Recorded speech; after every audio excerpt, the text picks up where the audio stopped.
Rolls Royce दुनिया की सबसे महंगी गाड़ियां बनाती है और दुनिया के अमीर तरीन लोग रोल्स रॉयस ऑन करने के ख्वाब देखते हैं। लेकिन सरप्राइजिंगली इसी रोल्स रॉयस का आगाज एक ऐसे लड़के ने किया था जिसका पूरा बचपन गुर्बत में चाइल्ड लेबर करते हुए गुजरा। आज की इस वीडियो में हम इसी लड़के के बारे में बात करेंगे जिसने गुर्बत से लेकर दुनिया की महंगी तरीन गाड़ियों की कंपनी बनाने तक का सफर तय किया। तो हमारे साथ जुड़े रहिए, चैनल को सब्सक्राइब कीजिए और चलिए रोल्स रॉयस से मिलिए। कहानी का आगाज होता है 1863 में। इंग्लैंड के एक छोटे से गांव में एक बच्चा पैदा होता है जिसका नाम रखा जाता है हेनरी रॉयस। हेनरी जब 4 साल का था तो उसके वालिद का बिजनेस बर्बाद हो गया और पूरी फैमिली सड़क पर आ गई। ये तो प्रॉब्लम का आगाज था और 9 साल की उम्र में रॉयस ने अपने वालिद को हमेशा के लिए खो दिया, जिसकी वजह से उसकी वालदा को मेड का काम करना पड़ा और रॉयस खुद न्यूज़पेपर डिलीवरी का काम करता था। रॉयस की जिंदगी में चारों तरफ अंधेरा था, लेकिन 14 साल की उम्र में उसकी लाइफ के अंदर एक टर्निंग पॉइंट आया। रॉयस की एक आंट ने रॉयस के अंदर पोटेंशियल देखा। वो ग्रेट नॉर्दर्न रेलवे कंपनी में गई और 20 पाउंड पर एनम देकर रॉयस को अप्रेंटिस ज्वाइन करवा दिया। अगले 3 सालों में रॉयस ने दिन रात मेहनत की, दर्जनों किताबें पढ़कर 7 फैक्ट्री में प्रैक्टिकली काम करके रॉयस ने कारपेंट्री, मैथ और इलेक्ट्रॉनिक्स का काम सीखा। 17 साल की उम्र तक वो एक मैकेनिक बन चुका था और 21 साल की उम्र में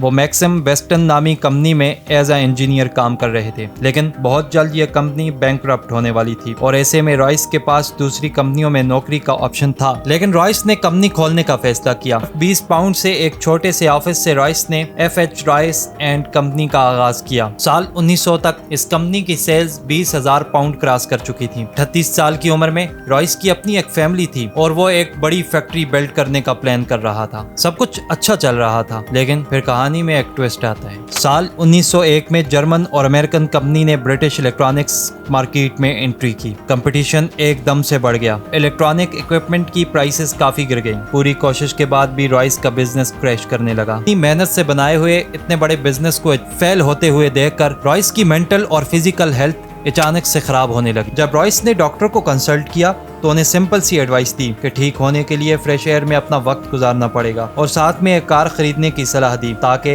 वो अपनी बॉडी को बिना तकलीफ दिए ट्रेवल कर सकें। इसने एक कार खरीद ली। डिकॉफ्टेल नामी कार काफी आवाज करती थी, ब्रेक्स भी इनइफेक्टिव थी और रॉयस जैसे परफेक्शनिस्ट के लिए ये कार बिलो स्टैंडर्ड थी। इसीलिए उसने डिसाइड किया कि वो इस कार में माइनर मॉडिफिकेशन करेंगे। लेकिन जाने अनजाने में रॉयस ने इस कार को पूरी तरह रीडिजाइन कर लिया। ये रीडिजाइन कार ओरिजिनल से भी काफी सुपीरियर थी और यहीं से रॉयस को कॉन्फिडेंस आता है कि वो खुद की कार्स बिल्ड कर सकता है और इन्हीं कार्स का बिजनेस भी कर सकता है। उसने एक छोटी सी टीम बनाई और अपनी कार को डिजाइन करना स्टार्ट कर दिया। सभी पार्ट्स की ड्राइंग के बाद उन्हें वर्कशॉप में कास्टिंग के लिए भेज दिया। ये रॉयस की 10 हॉर्स पावर और 2 सिलेंडर्स वाली कार शेप लेने लगी और इसमें हर वो एस्पेक्ट जैसे क्वाइटनेस, लाइटनेस, ड्यूरेबिलिटी में ये कार हर कार से बेटर थी। अप्रैल 1904 को इसे रोड टेस्ट के लिए भेजा गया और इसने 50 किलोमीटर का सफर बिना किसी मसले के तय कर दिया। अब रॉयस ने वर्ल्ड क्लास कार तो बना ली थी, लेकिन अकेले इसे पूरी दुनिया के अंदर पहुंचाने के कैपेबल नहीं थे और ऐसे में एंट्री होती है कहानी के दूसरे हीरो चार्ल्स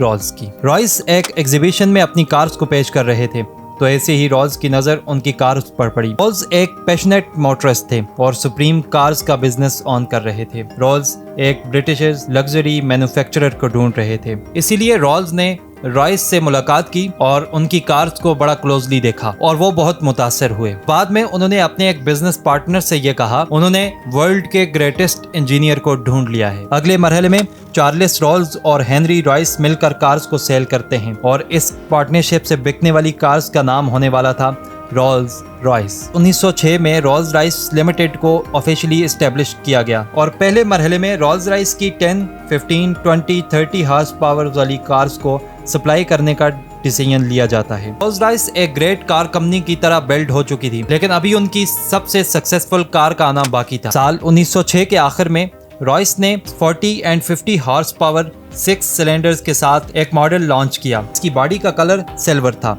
और इसे चलाने में बेहद स्मूथ और साइलेंट थी, बिल्कुल एक घोस्ट की तरह, और इसीलिए इसका नाम सिल्वर घोस्ट रखा गया। कार को मार्केट करने के लिए रॉल्स ने 24,000 किलोमीटर का एक एंड्योरेंस टेस्ट प्लान किया, जिसमें सिल्वर घोस्ट को संडे को छोड़कर 2.5 महीनों तक दिन और रात के लिए लगातार चलाया गया और 24,000 किलोमीटर का डिस्टेंस तय किया गया।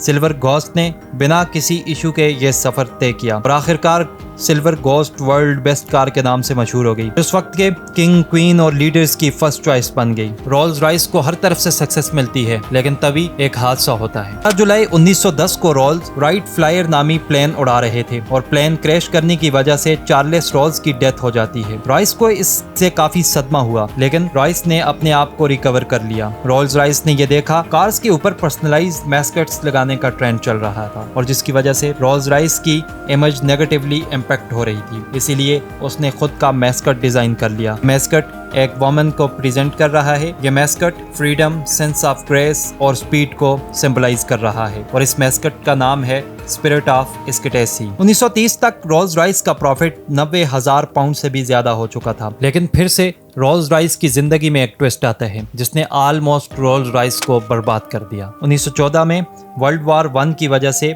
इकोनॉमी क्रैश हो गई और जिसका इम्पैक्ट लग्जरी कार के ऊपर पड़ा।